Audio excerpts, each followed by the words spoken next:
Tonight, we have the privilege of introducing another teacher in the Tune In Tuesday series.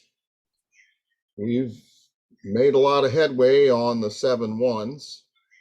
We've done them all except the last two, and we're halfway through the 6th one, the One Hope of Original Christianity.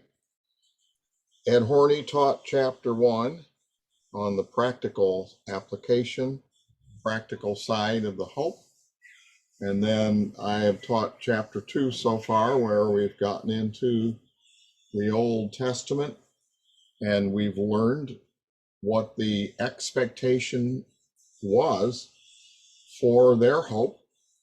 And we've seen that their hope was looking forward to the millennial kingdom.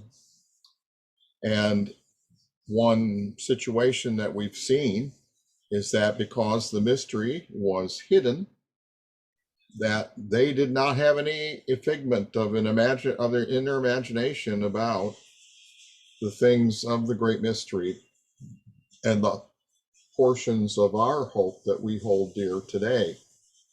However, God knew them, and even though the prophets may not have had any idea of the patterns that they were setting in motion, because God did, now we can look back through time and we can see exquisite symmetry and symbolism. And that is the kind of thing that Diane Martinez is going to share with us tonight. Diane is the wife of the vice president of Next Reformation Church, my vice president, Roberto Martinez. And Diane is a great help to him and to us. So, Diane, the podium is yours. Bless you. Bless you. Thank you, John. Appreciate the opportunity to share my favorite topic from the night that I believe I was born again, when it was almost 40 years ago that someone, a gentleman that I worked with, shared the word with me, and what he shared was the return. And since that day, it's always been my favorite topic, because he's coming back. And as you might very well imagine, many people, I thought this morning that when I was at my job and I had simply mentioned that I was teaching on the hope of the return, and I realized, and several people in the room were like, as if it was a hope that he's going to return. Well, ladies and gentlemen, no, it's called our hope, the anchor of the soul, but he is coming back. And John, I'd just like to thank you for the opportunity. It surely is a blessing. And for those of you who've been on this call and you've been from the beginning, this will fit right in. Others, perhaps you're just joining in tonight. I highly encourage that you go back and listen to the beginnings of this class. John has set some great foundation, and I always have to smile at how God works everything together for good. It just so happens that, and Reverend Nessel did not know exactly where I was going to start, but where I wanted to start was exactly where he left off last week. He was talking about the parable of the sower of this and the seed, the parable of the sower. And this parable, as you know, is the master key of all of Christ's parables. It says in Mark 4:13, Jesus goes on to say, he talks about, it says, and he said unto them, know you not this parable? Because as you know, as the disciples had come to him asking for him to explain it. And he said, the sower sows the word. Everything has to do with God's word. He says, how then will you know all parables? Because it all has to do with God's word. And, overall, and most of you are probably familiar with the sower and the seed, but every time we hear the word of God, it falls upon one of these types of soil, whether it be beside the road or the thorny soil, the good soil, the rocky soil. Certainly over a person's lifetime, we will prove to be one of those four soils. But every time that you hear the word, including right now, and my desire, my prayer, if you will, that as you listen tonight, it will be on good soil. Stick with me. Everything has to do that I'll be sharing with has to do with the return of the Lord Jesus Christ, with his the rapture, including the second coming. There's lots, and I've only pulled out a certain segment of, as John said, my class, he's coming back, but it's just important for you to understand, even though you may try to be thinking, how does this fit in? You'll see as you just stick with it. So the people in this parable were differentiated about by way of how they heard the word. And in Matthew 13, in this chapter, Jesus Christ begins with the parable of the sower and the seed, and then he follows with 7 other parables that refer to the harvest time and the kingdom of heaven. And as I said just last week, Reverend Nessel finished up with explaining some of those usages of the kingdom of heaven and harvest time. Well, I believe, John, just if I'm wrong, just correct me later, but Reverend Nessel covers some of those aspects in his previous 2 hours of the class, and also in his book, The Summer of Truth, from the Sermon on the Mount. I believe it's series volume 3. But Jesus Christ, let's read this slide here. The enemy, this is Jesus talking, Matthew 13:39, the enemy that sowed them is the devil. The harvest is the end of the world, and the reapers are the angels. Jesus Christ spoke about the harvest being representative of the end of the age. In other words, the end times are likened unto a harvest. In the King James Version, the New Testament, harvest is mentioned by Jesus Christ 7 times. And there's only one other usage of it in the book of Revelation. I believe it's chapter 14, making it a total of 8 times mentioning the harvest. And here is that one verse in Revelation 14. It says, then another angel came from the temple and shouted to the one sitting on the cloud, swing the sickle, for the time of harvest has come. The crop on the earth is ripe. So the one sitting on the cloud swung his sickle over the earth, and the whole earth was harvested. Now, obviously, the crop here is not a crop. It's figuratively speaking and referring to people. That reminds me of the record in John 4. In that record, the Samaritan woman, if you remember the woman at the well, she's bringing many people from the town back to meet Jesus, because he had just had an incredible conversation with him and basically told her he was the Messiah. And when a wheat field is ready to be collected, the tips of the plants appear white. And so the crowd of the people that she was bringing back to him in that record, more than likely in white garments and headgear or headwear, they might have echoed the same imagery of the harvest and the wheat harvest being ripe. Presumably, the disciples, upon seeing the approaching crowd, they would have grasped what he meant when he said that, and should have had the ability to recognize that it was a right time for a spiritual harvest. So any experienced farmer can look at a season, know how far away the harvest time is, and recognize the right time to bring in the crops. And here, Jesus is calling it to the attention of the disciples, and he's reminding them of their mission. And he says, remember, open in John 4:35, open your eyes and look at the fields, for they are ripe for harvest. And that brings us to the Lord of the harvests. In Luke 10, Jesus Christ refers to God as the Lord of the harvest. And in the context of this teaching, the harvest refers to end times and the twofold return of Jesus Christ, meaning the rapture and the second coming. God set up, and this is what I want people to get, that God set up his calendar to be tied to a growing season. This is just so important for us to understand. It shouldn't be a surprise when you think about how the Bible opens up. Just consider Adam, right? In the beginning, God told him to dress and keep the garden, right? Well, with Israel, God instituted an agriculturally based nation.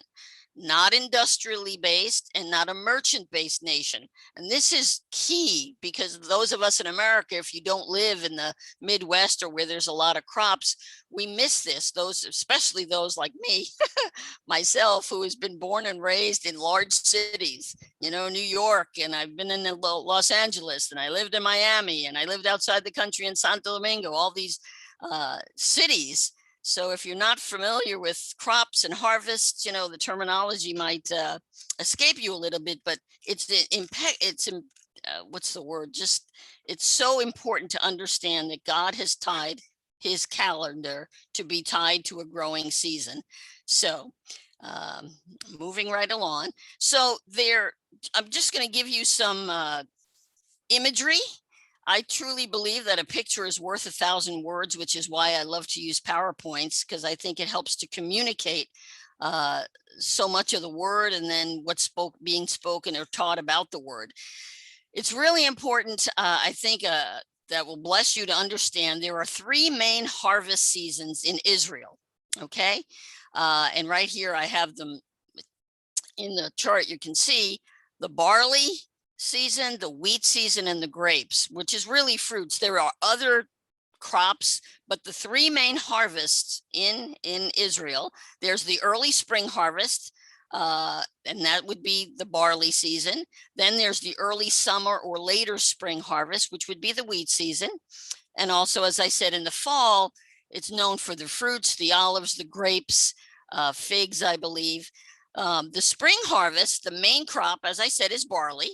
And then later wheat, and later on again in the fall, the main product is, as I said, figs, olives, and well known by most people when we read the word, the grapes.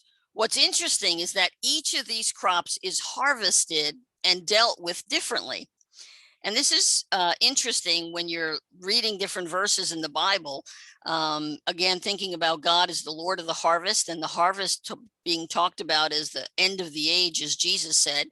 If you understand the harvest, you'll have a better understanding, again, about the return and just the different phases of things. So we're going to go through a couple of things here. Barley is winnowed.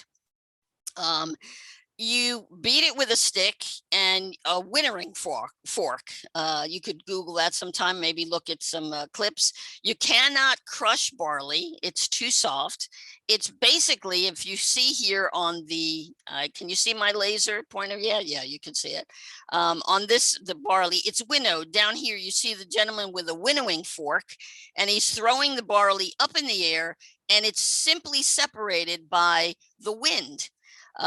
It's not needing any flailing, because, or any heavy bruising. But however, the wheat, and that would be here in the middle section, wheat, that is part of the harvesting of it is threshing. And you've probably heard of the threshing floor. And if you look right here, this is a picture of a gentleman. It might not be too clear. Hopefully it is. It looks like he's standing on a sled, but he's standing on what's called a threshing board. It's a tribulum board. That's really what it is. A tribulum board. Some kind of words like tribulation might come to your mind. And it's on the threshing floor. And what they would do right here, you can see this is the board. It has holes in it, and they usually would put shells or stones in those holes.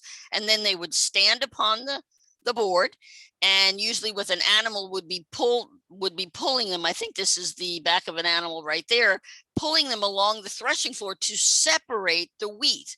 This is the how of harvesting. Barley is winnowed. It's simply thrown up in the air and it's separated rather easy. Whereas threshing needs more pressure. The wheat needs more pressure with the threshing floor to remove the outer shell. And then lastly, the grape harvest, which is this third.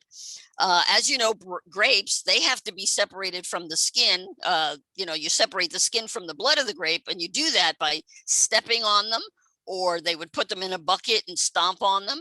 You've probably heard of the wine press. There's a picture of a wine press here where that applies control pressure to crush the grape. And so that you can extract the juice, the meat of what you're trying to get at. And ultimately, of course, grape juice and wine. In Revelation, it mentions the wine press of the wrath of God. And remember the grapes of wrath? However, what I'm trying to get to here is how, regardless of the type of harvest, okay, and these, as I said, these are winnowed, barley's winnowed, wheat is threshed, and grapes are pressed or crushed. Regardless, there are also 3 stages of the harvest. So let's just take a look at that. Before I actually get into that, I want to mention gleaning. The gleanings are the 3rd stage that takes place at the end of each harvest cycle. Every harvest cycle has 3 stages, basically. And you'll see that in 1 or 2 slides that I come up that are coming regarding the different stages. But gleanings are the 3rd stage. And it's the act of collecting the leftover crops. I have here on the left side of the screen, you see Israel. God set up is the gleaning in the farmer's field. It was the act of collecting leftover crops from the farmer's field after the fields were harvested. It was God, however, set up like a welfare system. And the landowners, you can see that in the PowerPoint there, the landowners could not harvest the corners of their fields, and they were to leave the extra sheaves for the poor to pick up or to glean. If you read the story of Ruth, she benefited greatly from this merciful provision in the law. Of course, that's how she provided for the family. And it was really God's, as I said, welfare system. Here in Leviticus is a great record. Leviticus 19, it says, when you harvest the crops of your land, do not harvest the grain along the edges of your fields. Do not pick up what the harvesters drop. It's the same with your grape crop. So with every crop, God had set aside gleanings, regardless, whether it was barley or wheat or grapes or any other crop. Do not strip every last bunch of the grapes from the vines, and do not pick up the grapes that fall to the ground. Leave them for the poor. It's amazing. God knew we should follow some things. And the foreigners, leave them for the poor and leave them for the foreigners living among you. I am Yahweh, your God. Down below there on the right side, the law of gleaning decreed that landowners were not to harvest the full extent of their crops or their fields, but they were to leave the produce in hard to reach areas for the poor. This is how they provided for the poor. Remember I think of the verse, if a man doesn't work, he shouldn't eat. It was never stealing on a man's field if you went out there and you gleaned, usually off the 4 corners or the edges of the field, and then the leftover crops. And then it says here in Isaiah, interestingly enough, the prophet Isaiah, he applied gleaning symbolically about the ultimate day of judgment. It says, in that day, from the river Euphrates to the brook of Egypt, the Lord will thresh out the grain, and you will be gleaned one by one. So again, gleaning is the act of collecting leftover crops, and it's in the 3rd stage that takes place at the end of the harvest. So let's take a look at this. In Matthew 24, the Common English Bible actually translates 4 winds as 4 corners. So if you think of the earth as the field that God's ultimately going to harvest, it says, and he shall send his angels with a great sound of a trumpet, and they shall gather together his elect from the 4 winds, from one end of heaven to the other. Now, this is Matthew 24. This is not talking about the rapture. It may sound similar, but things that are similar, remember, in the word are not necessarily identical. This is talking about the second coming of Jesus Christ, and as I call it, boots on the ground. But a verse there about the gleaning. So what I wanted to just show you, just to think in a figurative way, if you will, the who types of harvesting, like winnowing barley. It may indicate the people who only need a gentle wind like Holy Spirit. It's called the Ruach, for purification. We're separated by wind, spirit, Ruach. We don't need a lot of, you hear the word, you receive that word, and to the end where you get born again. And that's the stage of the first fruits of the harvest, if you see there. Also, then we have the threshing wheat. It may, in the center of this slide here, it may pertain to the 144,000 or the tribulation saints who will be going, remember the tribulum board, the rest of the harvest. We're the first fruits. Jesus was actually the first fruits. We have the first fruits of the Spirit and are the main harvest after him. However, and certainly we know with the rapture, and then there will be that period of tribulation and then we have, as I would say, in the third stage, perhaps, here the remnant, the remnant, or even more importantly, like controlled pressure with grapes. It may indicate the wine press of the wrath of God, grapes of wrath that we talked about in Revelation 14. But those people during the last half of the wrath or the end of the tribulation, perhaps the Jewish remnant who will be protected in those last 3.5 years, or even more probable, those who do not repent. But throughout Scripture, the point being here that God deals with the remnant and the rest. The remnant usually describes those among the nation of Israel who survived the calamity of God's judgment or remained faithful to the Lord. But the harvest I just wanted to show you here, if you can see first fruits and then the main part of the harvest and the gleanings. This is not my chart, but I had picked that up and I saw that just to give a picture of those 3 parts of the harvest. But it was in the spring was the season of the beginning. And in the month of Nisan, which means the beginning of their religious year, barley is the first edible food crop that after the winter season that comes up out of the ground. Therefore, it seems pretty logical for God to use the barley crop as a method to determine the beginning of the year. And we'll see a little bit more here when we look at the calendar. So here is a picture of the Hebrew calendar. You can see the hour months starting with January. Here, our first month goes around to December. And then around this are the Hebrew months. And if you can look almost at, that would be what, 3 o'clock? Yeah, 3 o'clock on the clock. The first month on the Jewish calendar or the Hebrew calendar is called Abib or Nisan. You see those 2 words right here. Abib and Nisan are the first month. And it's dynamically and intricately linked to the agricultural season, which is why, as I said, God's calendar is tied. And his calendar, when I talk about God's calendar, I'm talking about God's timing. It's all about timing. We'll talk a little bit about that later, but God's calendar starts here in Abib, first month, and it goes around to the 12th month, which is called the month of Adar. Okay, Adar would be like we would call our December, the last month of the year.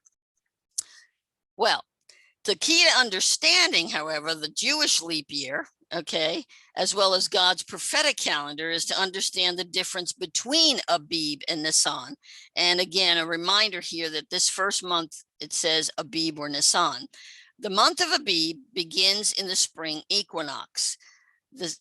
And in Bible days, okay, just as it says here, the month of Passover was not determined by the progression of the months, but rather by the condition of the barley that was in the field. Meaning, on the last day of Adar, and let me just go back 1 slide here, on the last month of Adar, which was the last month for their year, okay, they would go out in the field, the high priest or the priest would go out in the field and they would check the condition of the barley. If the barley was ripe, otherwise known as Abib, ABIB or AVIV, otherwise known as mature or ripe, then 2 weeks later would be Passover. However, if the barley was not ready, then they would add a month otherwise known as a leap month. We have a leap year, but they had a leap month, and it was called Adar 2. And Passover would be then postponed 1 month because the barley had to be ready to be harvested by Passover week. And again, I just want to say, what does this have to do with the return? It has everything to do with the return, but you got to stick with me and you'll see what I'm talking about. So they would add an extra month, again, because the barley had to be ready to be harvested by Passover week. Abib simply means that the barley would be ready in approximately 6 to 11 days, then it's ready to harvest. So that process or that method was called determining Abib, and it helped to keep the seasons in check. I'll show you why in a little bit. From a pure practical sense, Abib, ABIB, means to be full grown and ready for harvest. Since Passover is always at the barley harvest, then the month Abib means the month of the since Passover is always at the barley harvest, then the month of Abib means the month of barley. So if barley is not mature, it cannot be the month Abib. So you need to add an additional month. And that's here. That's the month Abib. God used the word Abib instead of the word Nisan when he instituted the Passover month for the first time. He commanded that they stop using the Egyptian calendar. And here in Exodus 12:2, you can see it says, this month, God says, this month shall be unto you the beginning of months. It shall be the first month of the year to you. And he commanded that they stop using that Egyptian calendar when they were slaves and returned to his original calendar, which started and began in the spring at the spring equinox. Spring equinox, by the way, is simply meaning that there's an equal amount of daylight and darkness received all over across the entire earth. Both hemispheres have equal night and equal day. Now, Abib is used 6 times in the Bible. It's used in Exodus and Deuteronomy. And Nisan, the other name for the same month, and that, by the way, is around our March time, March, April, is used 2 times, only 2 times. You know, you would think, I thought, wow, when I first ran into that, I was thinking, well, my gosh, Nisan, you would think it'd be all over the Bible, but it's only used 2 times, in Nehemiah and Esther.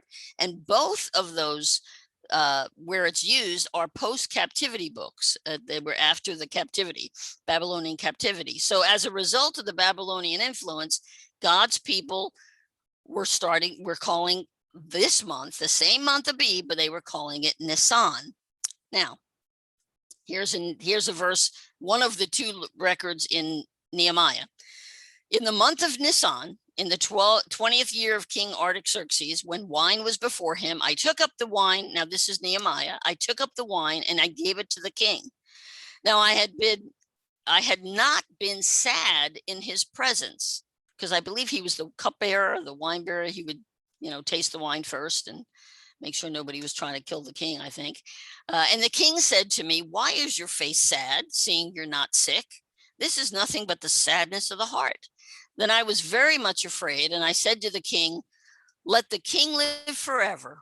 Why should not my face be sad when the city, the place of my father's graves, of course he's talking about Jerusalem, lies in ruins and its gates have been destroyed by fire? Israel is not in their land at this point. There's no barley harvest. And if there's no barley, there's no Abib, because they're not checking the barley. And if there's no Abib, there's no Passover. It all kind of runs together. The other place that Nisan is used is right here in Esther 3. And again, this is the second usage. And up until this time, in Tishri actually was the first month. But here God says in Esther 3, in the first month. And so God's establishing when the first month is going to be, because prior it was Tishri, which was our September time, our September-October time. But God flips the calendar here. In the first month, that is the month of Nisan, they're in captivity. They're not in the land. In the 12th year of King Ahasuerus, they cast pur, that is the lot, before Haman from day to day and from month to month to the 12th month, so which is Adar. So again, I put this in here because this is the second and only other place Nisan is used. The first month differentiating what's the first month and what's the last month, the 12th month.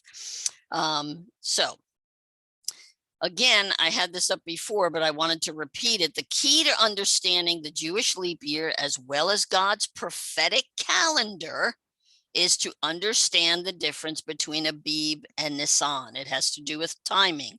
When they left the land of Israel, they began using the word Nisan because there was no barley, as I said, to look at. So if there's no barley again, no Abib, there's no Passover. Why was no system of Abib in Israel today? Well, after the dispersion, as it says there, reading the slide, in 70 AD, the Levites created a mathematical system for determining Passover each year. The Jews were scattered. There was no way to determine the condition of the barley, but this was not God's plan. Nowadays, as it says in the chart there, they came up with a mathematical system of adding an extra month. And I'm going to cover the scientific reason why in about 2 slides, but I wanted to give you the history and the background here. So today they base it on a 19-year cycle. 12 years have 12 months and 7 years have 13 months. Remember that additional month in which I believe it's the 3rd, 6th, 8th, 11th, 14th, 17th, and 19th years are leap years. But this is why you can Google. I mean, you could Google right now. You could Google when I'm done teaching this evening, any future date for Passover, and it'll come up with a date. You can say, when is Passover in the year 2025 or 2065? And it'll have a date for you. But that's not necessarily the exact date, but it's because they came up with a mathematical system. However, again, God designed it so that the calendar it all started with going out, looking at the barley. If the barley was ripe, Abib, then it was going to be Passover. They would go out on the last day of the month of Adar, which is like our December 31st. And if the barley was Abib and ripe, Passover was 14 days later, which would have been the month, the 14th of the month. A fun fact, just a quick fun fact here. Today, it says, why is there no system of Abib today? Today, there is nowadays, there is a group, you can look them up if you wanted, the Karaite Jews, Karaite. You can read about them, but they still do go out and check the barley. As a matter of fact, just like I said, a fun fact, I pulled this up to throw it in. This is this year, March 2021. They went out and they did 3 inspections. The 3rd barley and field inspection, and they have the report. I won't give you the report. You'll have to go look it up if you're interested. But let's get into a little bit of the scientific reason why we're looking at this. And that is that how does the Jewish calendar work? There's basically a solar calendar and a lunar calendar. It takes approximately 365 days, 0.25. Technically, it's 365.25 days for the Earth to orbit the sun. That's a solar year. To make up for the missing partial day, as you know, we add an extra day every 4 years. That's called a leap year, so that there are 366 days in that year, which is called the leap year. And by the way, just if you're interested, the next leap year that on our calendar, the solar calendar, is February 29th, 2024. But since the lunar year and the Hebrew calendar is more of solar, more lunar, they go by the new moon. And it's really a lunar solar, but I'll mention that probably in a moment or so. But the lunar calendar is 11 days short. You can see that on the left and the right side of the screen there. So just do simple math. Over 3 years, if at 11 days a year being short, you would actually be a full month would be, you'd be off by a full month. Do that for for a couple of years more, you could wind up having 6 months off off the calendar, meaning you'd be, it's supposedly winter, but you're in the summer, or vice versa. So hence, to keep things in check, they added that, this is the scientific part of it, they added an extra 13th month that was necessary to be added to keep the growing season. Just want to tie it back for you. We're talking about the Lord of the harvest, God's harvest, the crops, how God set up their calendar, the timing of the years, the calling of the months, what they're to do, and how they determine when to start the year, when to start the feast days. So the extra month, this was all put together to keep the growing season straight and to reconcile the difference. So this is what it looks like. Here's that same circle here with our months that go around on the inner circle, and on the outer you see the names of the Jewish years when they have an Adar, they call it Adar 2 or Ve'adar. That is when they're adding that leap year. If the barley's not ripe, they add that extra month. And then Passover is postponed another month. That's key here. If the barley's not Abib, they add the extra month, and Passover is actually 30 days later. It's called Adar 2 or Ve'adar. It's a leap month. And actually that makes the Jewish calendar more of a lunisolar calendar, in that it's a lunar calendar, but they adjust it to the solar seasonal year. Just a fun fact, it was the year of Jesus Christ's ministry. And Reverend Nessel has plenty to say and has written about that, taught about that. The year of Jesus Christ's ministry was an Adar 2 year. It had the extra month in it, which put Passover, the 14th of Nisan, or Abib, on a Wednesday. And of course, as when you look at, we'll talk about the Passover a little bit later, but it put his Passover that year of his ministry, his crucifixion, on the 14th of Nisan, a Wednesday. Actually, in Luke 10, verse 22, there's an interesting insertion there, and it says, and it was winter. And I know that there has been thinking that the adversary had made it old so that folks would not hear Jesus Christ. But what it did was gave Jesus Christ another month to preach, because the high priest had to declare an Adar 2, an extra month, because the barley was not ready. There's so many intricate details. So here's, I always use this slide. Here's a perfect example of why things have to be adjusted, and why perhaps our calendars are a little bit off. In 2016, we celebrated the resurrection. Easter Sunday was celebrated on March 27th, 2016, a full month before April 21st, 2016, or 3 weeks, perhaps 3.5 weeks, Passover was celebrated. So how could we possibly be celebrating the resurrection before he even died? You see how the calendars get off. So you can't trust our calendar or their calendar. But we're in the vicinity for sure. But God did all this. He knew what he was doing when he set up the growing seasons. I don't know. Am I not connected? Can you hear? Okay. So since the condition of the barley determines when the month of Abib or Nisan is, then it's the condition of the barley that determines the date of the feasts that would follow. For example, if the barley was ripe, Abib, right here as we see it, then 7 months they would have on the 14th of the month Passover, and then 7 months later come around would be the fall feast, the Feast of Trumpets. And if it wasn't ready, then everything would be pushed up 1 month. Things would be, Feast of Trumpets, for example, would be 8 months away.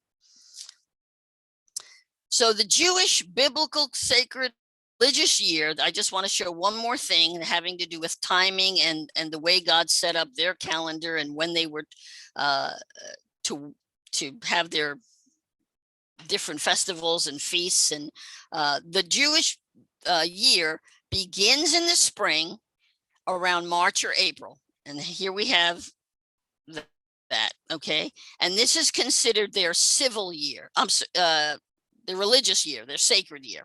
Their civil year starts in September, which is the month of Tishri up here. And it goes this way. Similar to us, for example, here we have our calendar year, which is January 1st to December 31st. We have a school year, which is typically from September through June.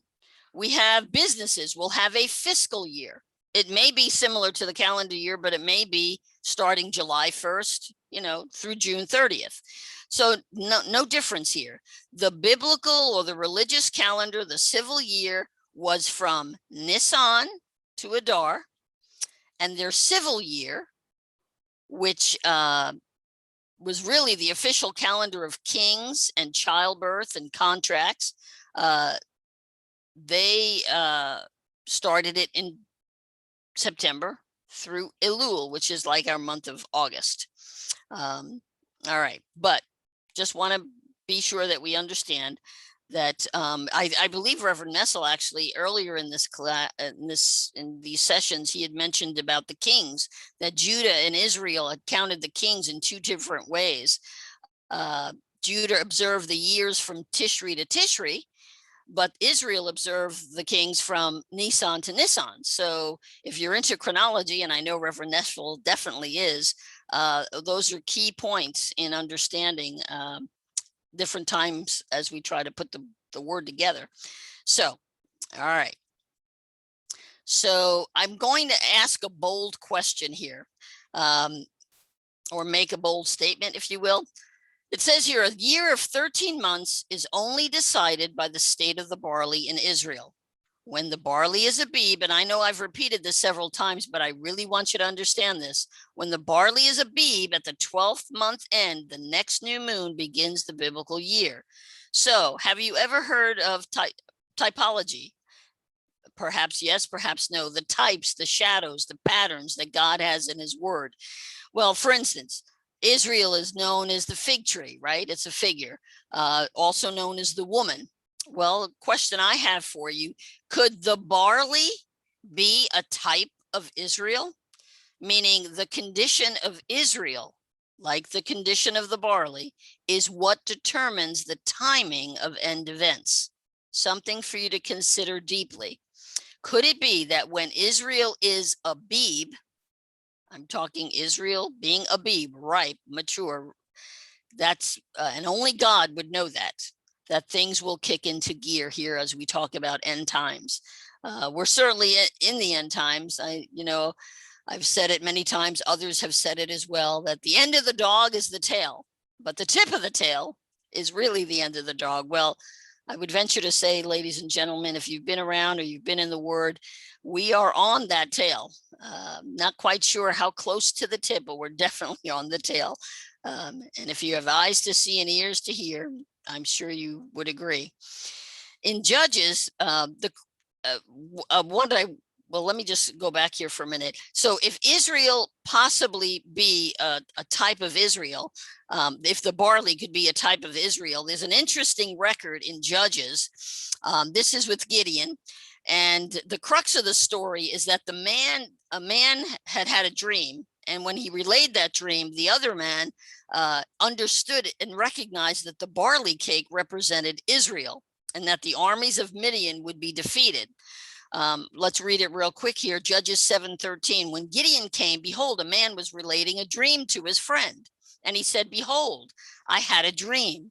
A loaf of barley. This is about the 300, the infamous 300, if you remember. I had a dream. A loaf of barley bread was tumbling into the camp of Midian, and it came to the tent and struck it so that it fell, and it turned upside down so that the tent lay flat. Verse 14. His friend replied, this is nothing less than the sword of Gideon, the son of Joash, a man of Israel. God has given Midian and all the camp into his hand. When Gideon heard the account of the dream and its interpretation, he bowed in worship, returned to the camp of Israel, and said, "Arise, for the Lord has given the camp of Midian into your hands." He divided the 300 men into 3 companies, put the trumpets and empty pitchers into the hands of all of them, with torches inside the pitchers. But, for many, typology, again, the reason why I'm covering the harvest and the agricultural and the seasons, for many of us, life in America has kept us from understanding some of the simple but very important principles that cause us to be ignorant of some tremendous biblical truths. And I'm laying some groundwork here for you so stay with me. You see, everything in Israel revolved around the harvest, around property, and the feast days. I've shared this many times. Great man, Victor Paul Whirler, perhaps you have heard his name before, but made a statement many years ago. I was in the same room with him, and he said, I've been working words of time in the Bible. And he said, and I think that we'll find out in the end that many of the miracles that we see that took place, he was working words like immediately and straightway and just all these different words of time. And he said, I think we'll find out maybe at the gathering together that so many of the miracles that we write about or see in the word, the miracle wasn't so much what happened, like, for instance, the crossing of the Red Sea, like whether it was an underground earthquake that caused it or what have you, but it was the timing of it, that God would get, 2.5 million people at the brink there just as that was going to happen. So timing is an incredible thing. And this is why we need to cover things about timing, the Hebrew calendar, the Shemitah, the Jubilee. I'm not going into that in my regular class. I do that on He's Coming Back, but very important to know. So